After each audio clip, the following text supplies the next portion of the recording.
Hi, everyone. My name is Gabi. I'm a master NLP practitioner, an EFT coach, and a law of assumption coach here at Create Your Future. And you are joining me as we dive into the law of assumption to figure out how to make it work for you. All right. I wanted to share with you that I currently do have some course offerings available. I do have a course on how to get rid of the third party.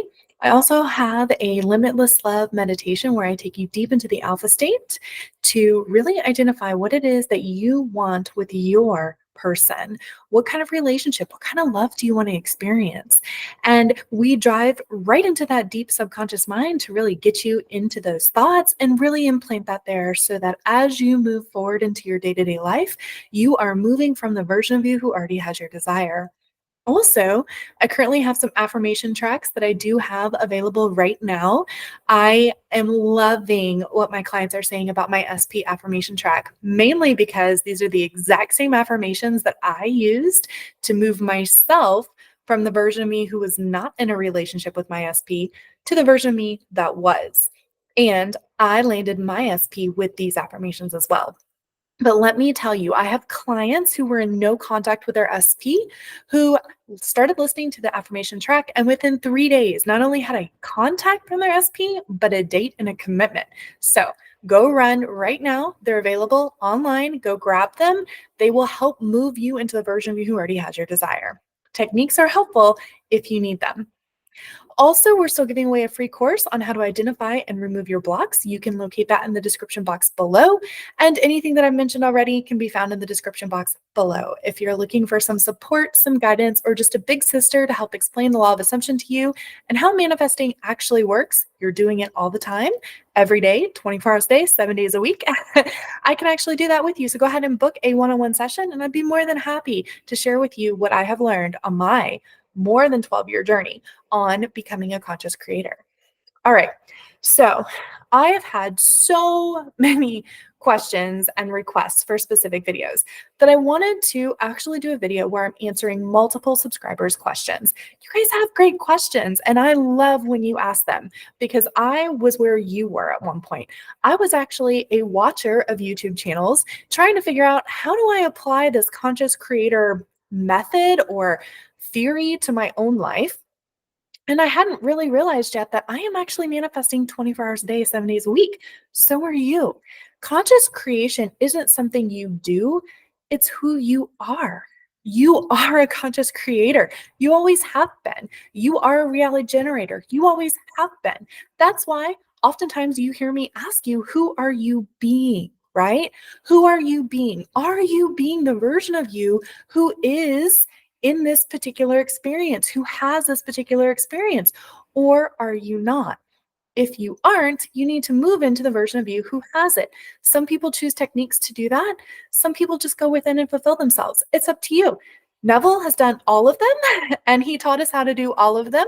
Joseph Murphy has done all of them, taught us how to do all of them. And there are so many more great teachers out there who do different techniques and different ways to fulfill themselves with their experience. So I get it. I've been there. Let's dive into some questions. Okay, I'm going to be looking at some questions you guys have sent in. Okay, the first question. How do I assume the best of everyone in the world in my partner? Okay, so this is a great question because oftentimes this assumption can be what keeps us from moving into the version of who we are with our desired experience or who we are with our desired partner. So how do I assume the best? Well, you literally look at them from the best view possible. Now, I know you're sitting here going, Gabi, that's really hard. Like in my 3D, they're not great. They don't show up for me. They're inconsistent, etc. Well, I understand, but you're telling yourself that story. So instead, start telling yourself a different story. Start telling yourself that, you know what? They always do show up. They always are there for me. The world is full of loving and giving people. You know, it's all about your perspective. Athletes call this cognitive embodiment. And this is when they actually are playing out their game or their particular sport in their head and how they want that to go. Okay. And this is kind of what you have to do as well. You have to flip that perspective in your head. It's really about what you're telling yourself is real, what you're telling yourself is true. Okay. So if you start telling yourself, you know what? No, like everyone around me supports me. Everyone around me adores me. Everyone around me thinks that I'm the next best thing since sliced bread. Then guess what? Your 3D will start moving to show you that evidence of that, to support that. Remember, guys, evidence does not come first. It doesn't precede. It follows. It comes after you've made that decision in here, okay? And it's really just about making that decision. Now, there may be times where you move back into thinking, oh no, like my partner is not supportive, they're inconsistent, etc. That's when you have to stop and ask yourself, okay, hold on. Is this the story I want to tell myself? Or is this who I am? Who do I want to be? Who am I being in this moment right now? When you tell yourself the story that you don't want, the unfavorable story, what you're doing is you are coming from the version of you who doesn't have what you want. Okay. And all you're going to do if you keep telling that story, because you're a conscious creator and you're doing it all the time, is you're going to keep manifesting that in your 3D. Okay. And your 3D is going to support that evidence, because remember, the 3D, the evidence follows, it doesn't precede. So you've solidified that story in your head. You've accepted it as true. It now pushes out into your 3D. Your 3D shows you that. You agree with it. You accept it as true. And you go through that cycle again. Okay. So just imagine what your life would be like if instead of this cycle of I'm seeing things I don't want turns into I'm always seeing what I want. I'm always getting what I want, right? It's just a story. Okay. Great question. Great question. Okay. Next question.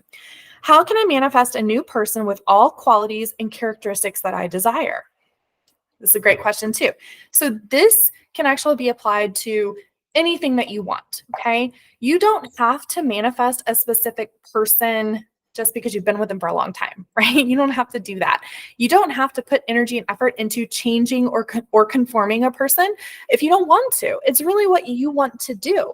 So as far as manifesting a specific person with qualities and characteristics that you desire, it's just about telling yourself, okay, who am I in a relationship with someone who has these characteristics and qualities that I desire? So for instance, if you are looking to be with somebody who is emotionally mature, emotionally available, psychologically mature, who's financially stable, who is safe and secure, who shows up for you in your bad days, but shows up for you also on your great days. If you're looking for someone who is physically affectionate towards you, who uses words of affirmation or uses words to describe to other people how amazing you are as their partner, then what does that mean for you on a day-to-day? What are you thinking if you have a partner like that? What are you feeling if you have a partner like that? Okay. That's really what you have to tap into. It's never about the people out here. It isn't. It's just not. You can sit there and look at the person outside of you and say, this is who you are now. I'm changing you. But really, the change comes internally. You have to change the thought of them inside of your head. So you have to decide, who am I in this experience? And this experience can apply to anything: money, new house, new career, new job. If you don't want a career, new friends, whatever. It really just applies to whatever it is that you're looking for, okay? And whatever you want to experience. So as you're thinking about the experience and you're thinking about how great it would be to have it, think about who you are in that experience. Who are you as the person who's in this wonderful, beautiful, loving, committed relationship with the person who has these specific characteristics and qualities? Okay. Once you figure out who that is, who you are in that relationship, in relation to that person or in relation to your desire, that's what you keep going back to. That's what you decide internally. You decide, this is who I am now. This is it. This is who I am now. There is no other version. This is who I am now in this now moment. And as you accept that as true for yourself, it pushes out into your 3D. Okay. Great question. You guys are always full of great questions. I love your questions. I love seeing your questions on my videos. Okay. Next question. I'm waiting and persisting and doing all the work, but I'm getting the opposite of what I want. What is happening? I don't understand. Not sure what to do. Please help. Okay. I get this question a lot from clients.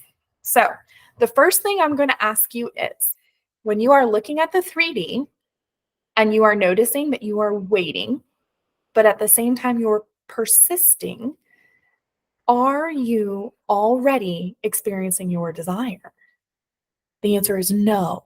You can't be experiencing your desire and simultaneously waiting for your desire to show up. I actually had a session with a client last night and we talked specifically about this. If you are waiting, for instance, for a grand gesture from your SP to declare their love for you, then you are still waiting. Okay. And you can't be waiting, hold that story of waiting simultaneously and simultaneously be in a committed relationship. Okay. It doesn't work that way. One of those stories is going to cancel the other out. You cannot hold two stories simultaneously, meaning you cannot see yourself and be two different versions of yourself simultaneously. You have to choose. So think about, who are you in that relationship? Who are you with that person? What does your day-to-day look like?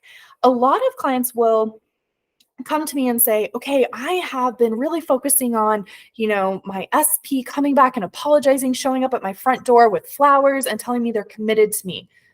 That's a beautiful, beautiful, beautiful Hallmark movie moment. That is not who you are in a relationship. Think about who you are a year from then. Who are you a year from then, right? What are you thinking on a day-to-day basis? You're thinking like, hey, I am really happy that I don't have to be in the dating scene anymore. Gosh, that was tiring. Oh man, do you remember that time when you and I got into a fight and we were in no contact for 3 months? Like we didn't talk for 3 months, but now that would never happen. Like we have such a great way of communicating with each other. We're so healthy now. I love that about us.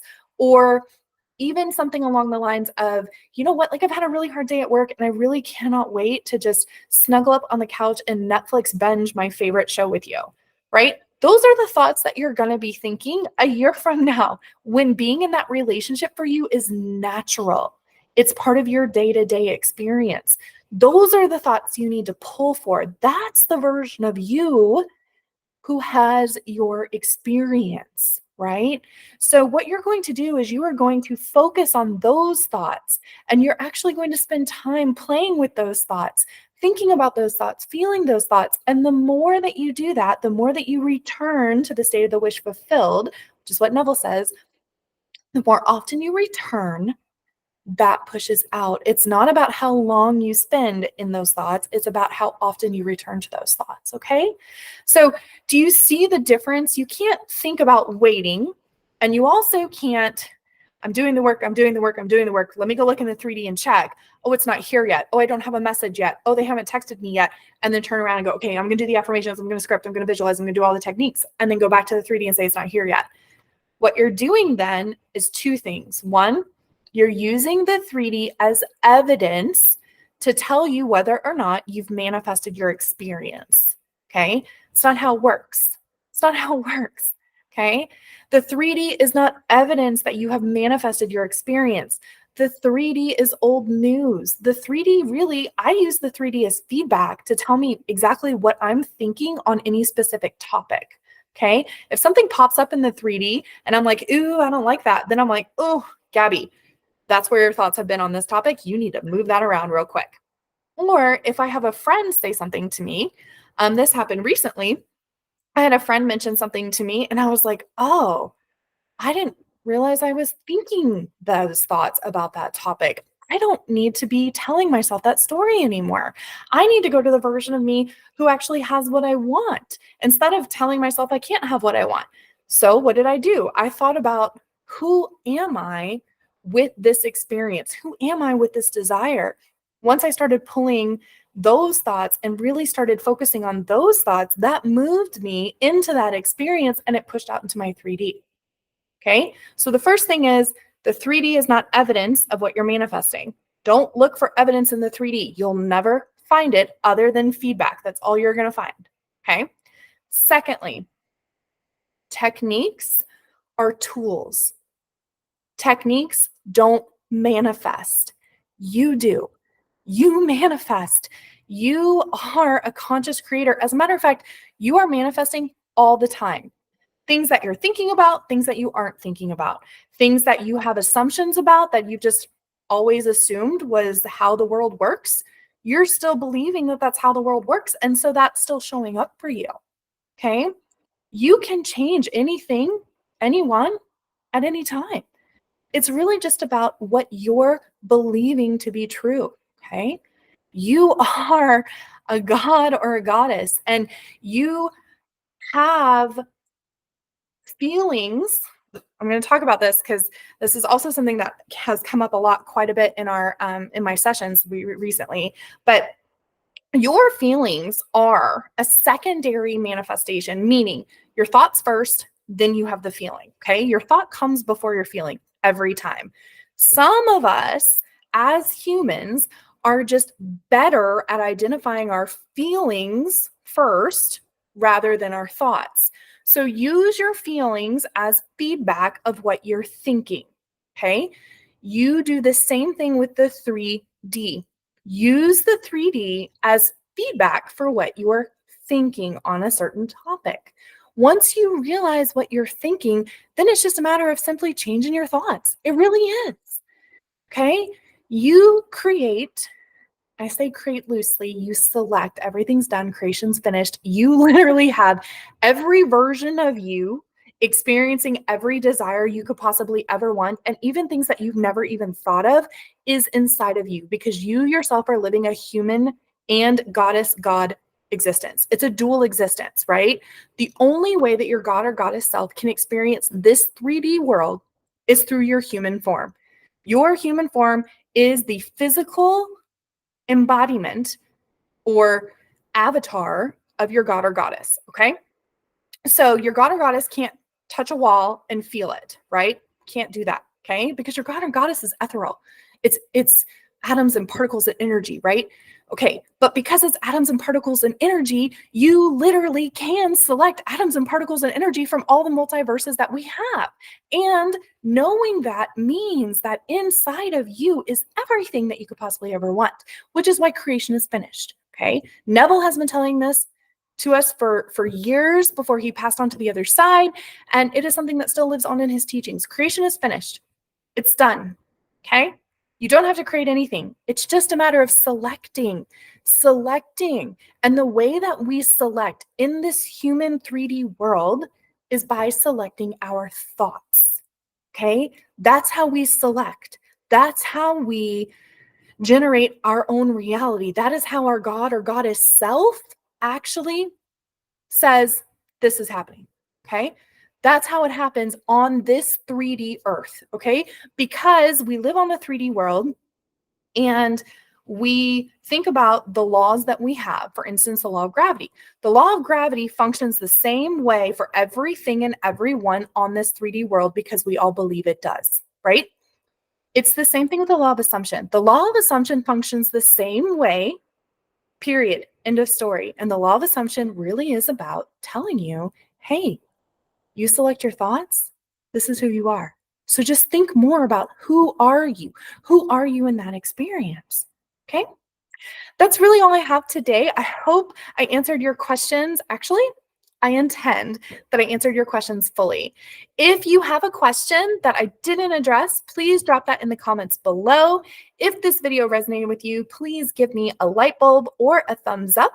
And thank you so much for being with me today. I will check you guys later. Bye.